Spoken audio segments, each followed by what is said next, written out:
or not. Okay, so if you're unsure about this, then go and ask them. And those who are honest amongst them, they did confirm the Prophet that yes, he does fulfill the prophecies that we have in the extant Evangel and the extant Torah that we have. Right. So when it says that they became dominant, not that they became rulers over vast empires, but rather they succeeded in kind of maintaining their faith despite all of the challenges that they face, internal and external. The Bani Israel themselves, they wanted to do them in and get rid of them. The Roman Empire wanted to do them in. And they had so many different obstacles that were trying to crush them, but they succeeded despite all of that. Because of the commitment of Jesus and the commitment of his disciples, who immediately spread out and went and taught true Christianity to people all over the place.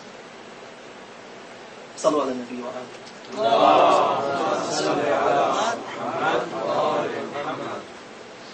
Let me share with you a couple of hadith that I found. This is a book I want to introduce to you. I shared it with some people at the Jummah khutbah the other day.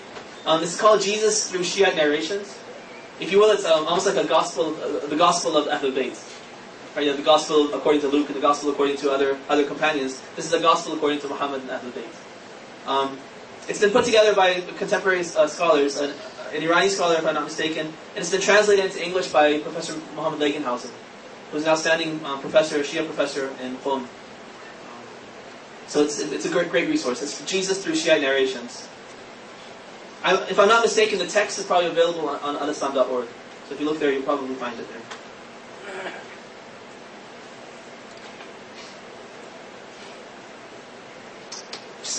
Three narrations I'll share with you. One is from Imam Sadiq alayhi salam.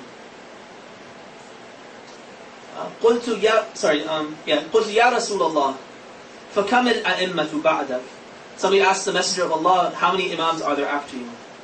قال بعدد حواري عيسى وأسباط موسى ونقباء بني إسرائيل. He says the number of Imams is going to be the same as the number of disciples of Jesus, and the same as the grandsons. I think it should be Asbati Yaqub, if I'm not mistaken.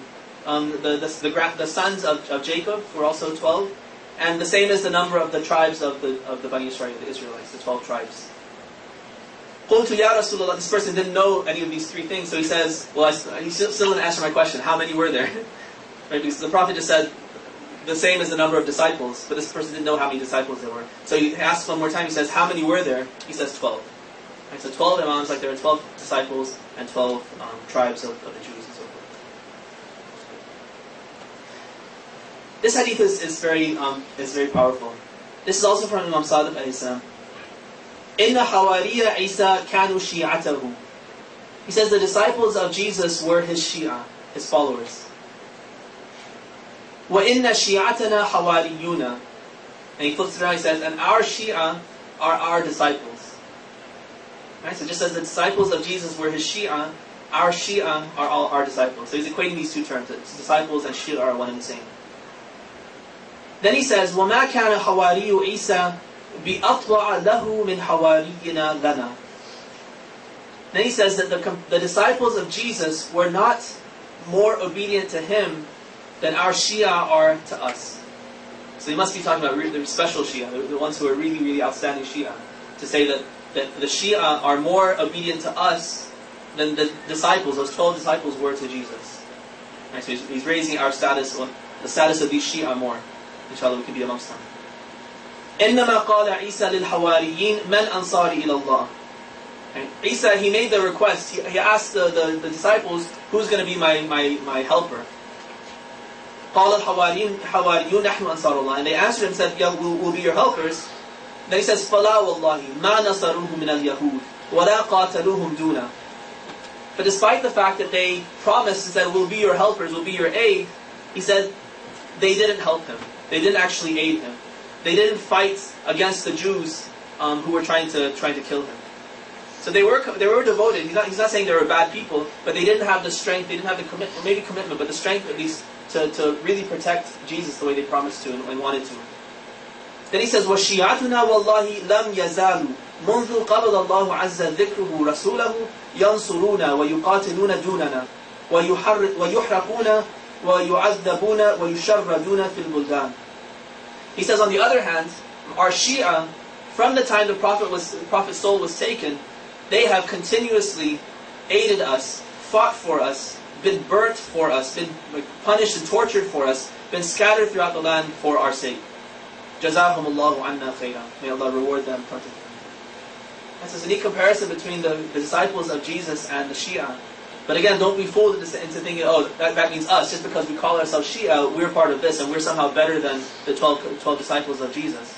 Right? It's not an automatic thing. It's not by name. God doesn't judge us by name and say, oh, because you call yourself a Shia, you go to heaven, and because he calls himself something else, he goes to hell. Right? It depends on what's in your heart, what's in your action, how much do you believe, how much do you back up your belief with action. Right? He wants people who are more devoted, and people who are more devoted than the disciples are called Shia, according to the Imam here. We have plenty of ahadith that say, so people who do such and such are not from amongst us, are not part of our Shia. And people who take the prayer lightly, for instance, are not our Shia, they tell us.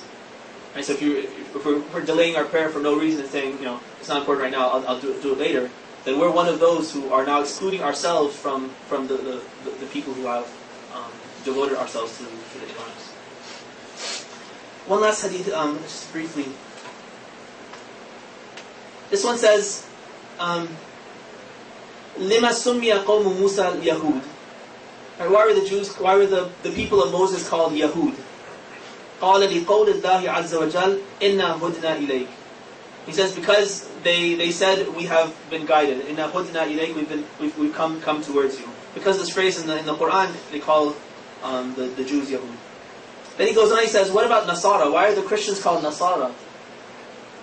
And so the Imam responds, he says, because Jesus asked them, Man ansari ilallah, and they responded, Nahnu ansarullah. So Nasara, he says, comes from Nusr, which means to help. Nasr, Nusra, which means to help. Because they were his Ansar, they're now called Nasara. That's the Arabic term, one of the Arabic terms for Christians now. There's other narrations that say it comes from Nazareth, because the word in Arabic for Nazareth is Nasira. And so it's, the reason they're called Nasara is because their origin was in the city of Nazareth, that's where Jesus was supposed to have been born. There are many other hadith. It's probably filled with 1,000 hadith about Jesus. So I encourage you to look at it.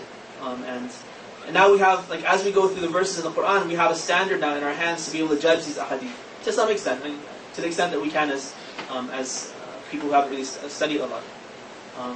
But we have some certain standards, and we can compare what we've learned from the verses of the Quran to these ahadith, and then guide ourselves through the ahadith to learn what they have to offer. صلوا على النبي وآله. اللهم صل على محمد وآل محمد. If there are any questions related to the lecture, I'll try to take them. Sister? Why did the disciples of Jesus, why did they need Jesus to testify why they came? Since God sees everything, why do they need witnesses for that? Why does God need other witnesses besides himself? Because he sees everything? Let me put a small. Why does God need other witnesses? Why does Jesus have to witness the action and testify? God sees everything; He knows everything. So why does He set up a system of witnesses? Let me put a plug in for something. A couple of years ago, last year, I recorded a series for Ascent TV on Shahada, on this whole institution of testifying and witnessing in the Quran. So I basically looked at every single verse that talks about Shahada in the Quran, and I put them all together in order and discussed all of them. Similar to how we're going through this. It's on Ascent TV right now. Right, so if you go through you can click on those, and it explains.